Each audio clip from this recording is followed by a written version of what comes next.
dan beri sedekah orang miskin dan orang yang berjalan.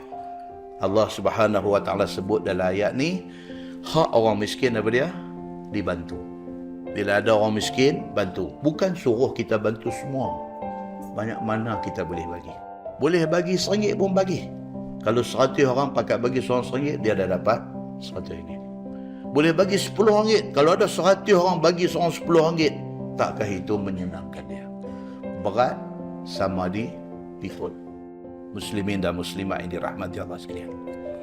Firman Allah, wala tubadzir tabzira, dan jangan engkau berbuat membazir, akan sebagai membazir dengan belanja harta pada lain daripada taat Allah.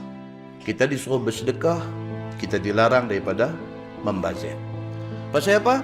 Innal mubazzirin kanu ikhwana syayatin. Bahawasanya orang yang membazir itu mereka saudara syaitan. Spend duit pada benda yang tak ada faedah.